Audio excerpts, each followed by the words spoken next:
And a good Monday to you. The Seahawks won ugly on the road in New York Sunday, coming from behind down the Jets 26-21. Seattle had one problem after another, especially on special teams, as they fell behind 14-0, then again 21-7, before Leonard Williams made the play that turned the tide in the game.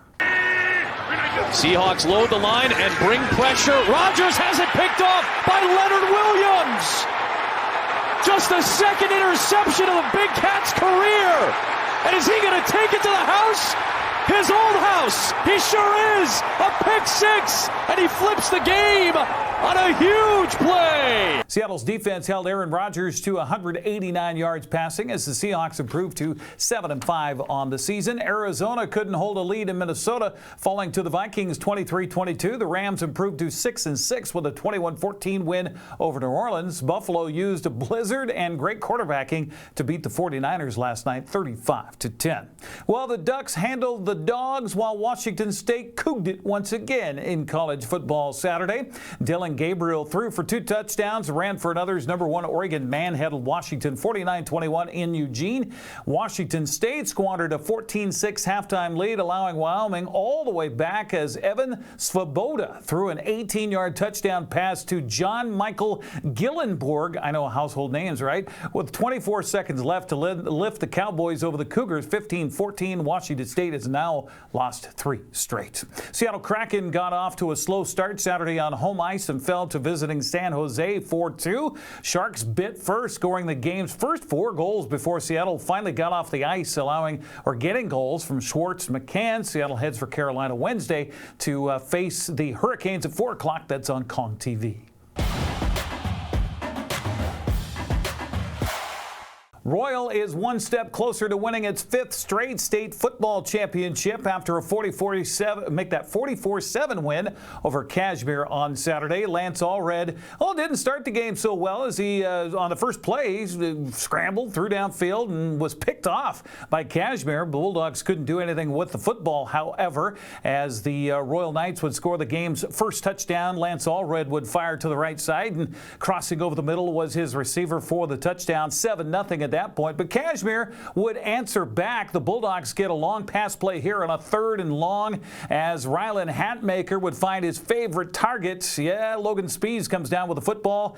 A few plays later, the Cashmere Bulldogs would find the end zone as Hatmaker would get to McDevitt for the touchdown. That would tie it at 7, but that would be as close as it would get. Lance Allred finished the game with 4 touchdowns passing, 2 running, as the number 1 Knights beat the Bulldogs handily for the 2nd time this season.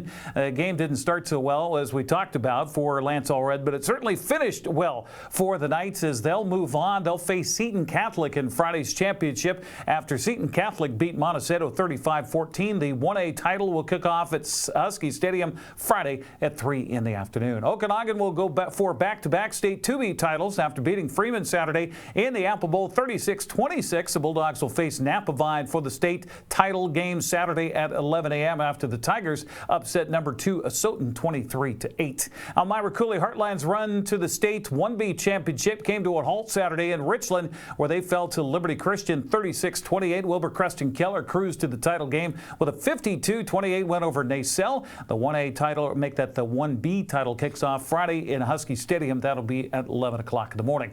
It's number 1 versus number 2 in the 2A title game. Tumwater shut out Archbishop Murphy 42-zip, and Anacortes shut down WF West 36-13. The 2A title is Saturday at 3 o'clock. It's also number 1 Bellevue facing number 2 O'Day for the state 3A championship Friday night at 7. Bellevue advanced over Roosevelt 29-13, while O'Day edged Eastside Catholic 17-14. State 4A championship will also be decided between the 2 top seeds. Camas makes a return to the title game after a 28-20 win over Gonzaga Prep. Sumner edged Chiawana 37-31 to qualify for the title shot. That'll be Saturday night at 7 o'clock. Well, the Wenatchee Wild and Tri-City Americans had 2 great Western Hockey League clashes over the weekend.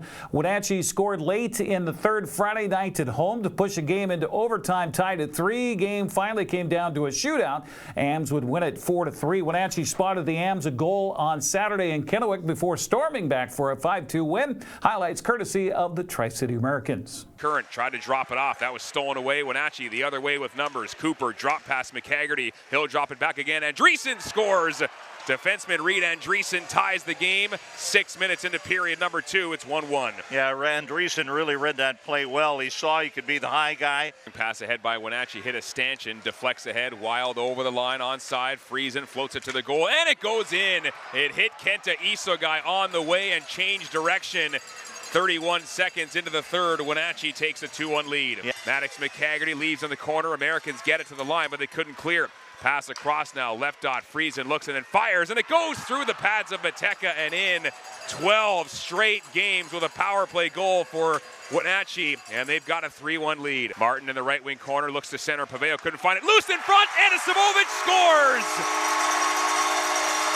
Just what they needed. Nick Anisimowicz has his 4th goal of the year. Center, look out, a potential 2-on-1. Sean Rios passes over to the goal, and they score. Zane Saab takes the pass from Rios, and Wenatchee's got their 2-goal lead back. They'll poke it ahead out towards center ice and flip it all the way down the ice toward the empty net, and it goes in. Kenta Isogai from his own zone flips it through the air. 2:22 to go in the game, and Wenatchee's got a 5-2 lead. Yeah. Wenatchee returns home to face Spokane Friday night at 7 o'clock at the Town Toyota Center. Let's look at sports news. I'm Eric Granstrom. Have a happy Monday.